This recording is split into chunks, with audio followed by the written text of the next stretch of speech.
በኦሮሚያ ውስጥ በአሁኑ ወቅት ከመንግስት መደበኛ ኃይሎችና ከኦሮሞ ነጻነት ሰራዊት ውጪ በኦሮሚያ የሚንቀሳቀሱት ታጣቂዎች እነማን ናቸው? የትኞቹ ናቸው? አሁን ቀደም ሲል በጥቅሉ መንግስት ያደራጃቸው ያልካቸው አሉ። በመግለጫዎቻችሁም ላይ የሆነ አንድ የሚሊሻ ቡድን ጠቅሳችሁ ነበር።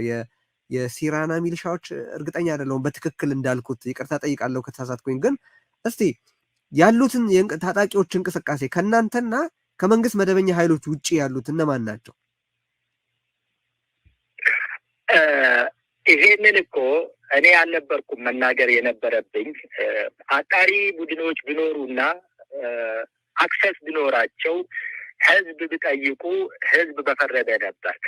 መደበኛ የሆኑ በጣም ሁልጊዜ ይደራጁና መንግስት ያደራጅና ለአንድ ጉዳይ ማስፈጸሚያ ያውላል። ከዛ በኋላ ይበተናሉ።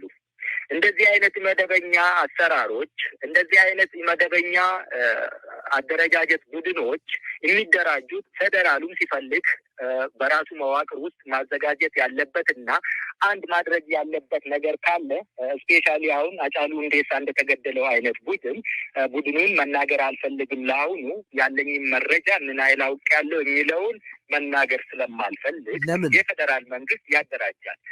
ለምን መናገር አልፈለግክም? ሃጫሉን የገደለውን ቡድን በተመለከተ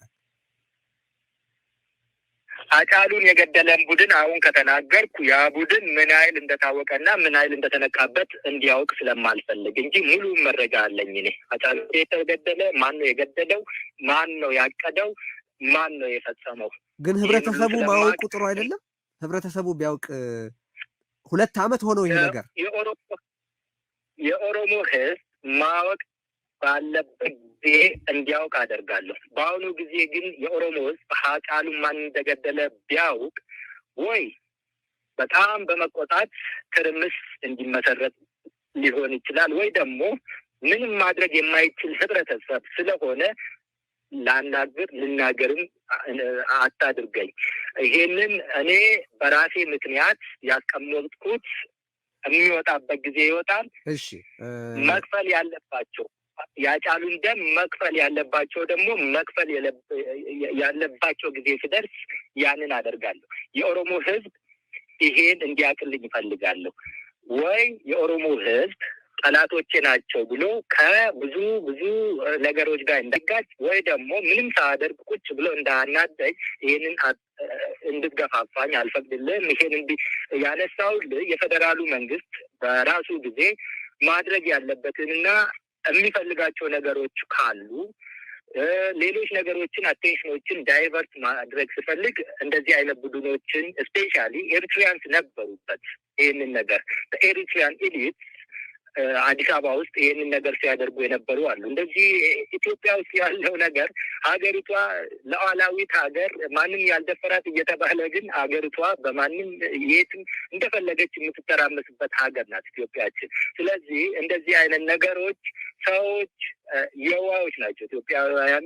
አብይም ብሏል ምንም የትላንትናውን አያስታውሱትም ብሏል እና ብዙም ባታናግረኝ ቆንጆ ነው። እዚህ ላይ እንደዚሁም የኦሮሚያ ክልላዊ መንግስት ነኝ ባይም እንደዚሁ በራሱ ጊዜ የውስጥ ችግርም ሊኖረው ይችላል። ፓርቲዎች የራሳቸው መከፋፈልም ሊኖራቸው ይችላል። በመንግስት ደረጃም ብቻ ሳይሆን እንደውም በግለሰቦች ኢትዮጵያ ውስጥ ስራ የለም። ወጣቱ በዝቷል። ወጥቶ መግባት ይከብዳል። ሰርተ ከእጅ ወደ አፍም በጣም ኑሮ ከብዷል። ስለዚህ በትንሽ ገንዘብ ብዙ ነገሮች ያለንበት ዘመንና እያካሄድነው ትግል በጣም ፈታኝ የሆነ ጊዜ ውስጥ ነው። አንድ ሰው 50 ብር ወስዶ አንተ ያለህበት ቦታ ወታደር ይዞብህ ሊመጣ ይችላል። በጣም ፒቲ የሆነ ምስቴክ እሱን ወይ ህይወቱን ትወስዳለህ ወይ ደግሞ ትተውና አንተ መስዋዕት ትከፍላለህ። በእንደዚህ አይነት ደረጃ ነው ትግላችን እየሄደ ያለውና የተለየ ሰው መሆን ያስፈልጋል። ይሄን ሁሉ ነገር አመዛዝነ ለመሄድ ምልህ ስለዚህ ነው እና በመንግስት ደረጃም ብቻ ስለዚህ ሚሊሻዎች አሉ እንደው ህብረተሰቡ ሊያውቃቸው የሚገባ ወደፊትም የሚሆኑ ሁኔታዎችን በተመለከተ ለእኔ የመጨረሻው ጭፍጨፋ ቢሆን በጣም ደስ ይለኛል። እጅግ ነው ልብ የሚሰበረው። በየትኛውም የሀገሪቱ ክፍል ያሉ ንጹሐን መሞታቸው እጅግ ያሳዝነኛል። ግን እንደው ምንድናቸው ታጣቂዎቹን በተመለከተ ብዙ ብዥታ ስላለ ነው የምጠይቀው። የመጨረሻው ቢሆን አልከኝ፣ እኔም በጣም ደስ ይለኛል። ግን የመጨረሻው ይሆናል ብዬ እኔ አይደለም ማረጋገጫ መስጠት የምችለው። ትክክል ነው። ቢሆን ጸሎታችን እንደዛ ይሁን ብለን ብንጸልይ ይሻላል። ከዚህም በፊት በጣም በትንሹ ነበር፣ አሁን ደግሞ በብዙ ሺዎች ሆኗል።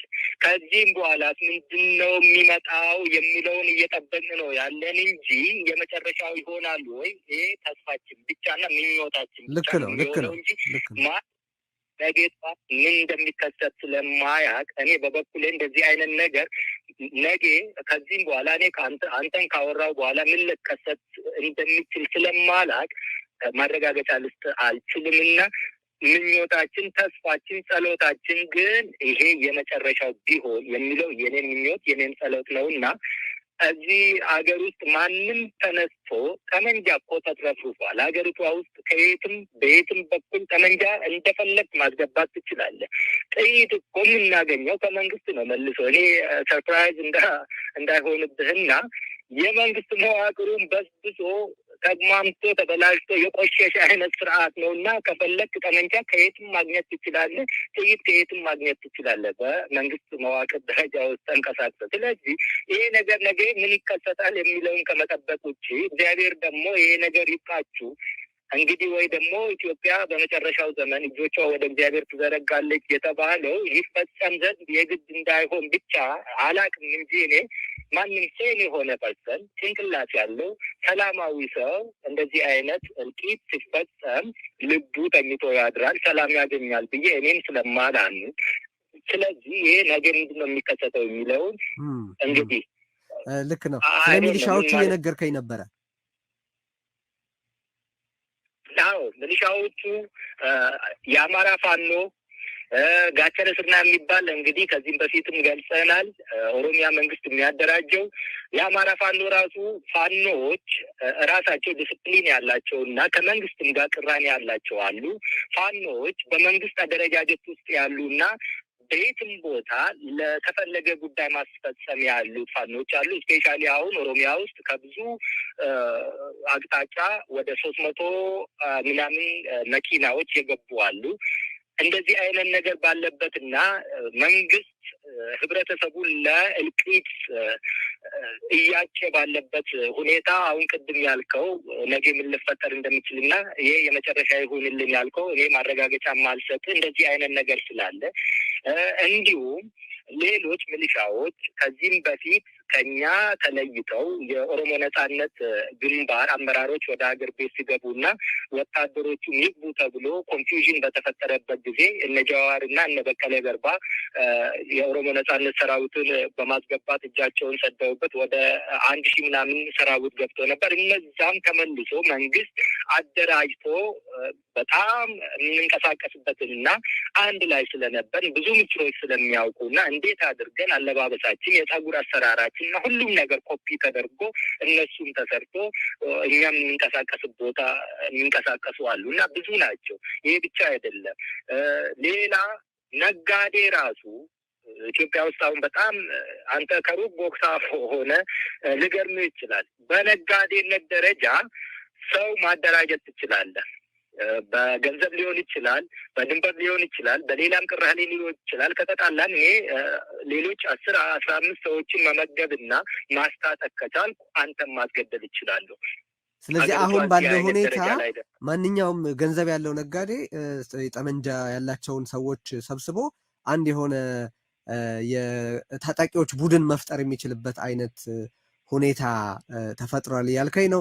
ሁለተኛ ደግሞ በመንግስት ቀደም ሲል እንዳልከው አቶ ጃዋር መሐመድ እና አቶ በቀለ ገርባም ሌሎችም ወደ ሀገር ውስጥ ያስገቧቸው የቀድሞ የኦነግ ሰራዊት አባላት የነበሩትም እንደዚሁ መልሶ መንግስት እየተገለገለባቸው ነው የሚል ሀሳብ ነው ያነሳህልኝ። ትክክል ነው?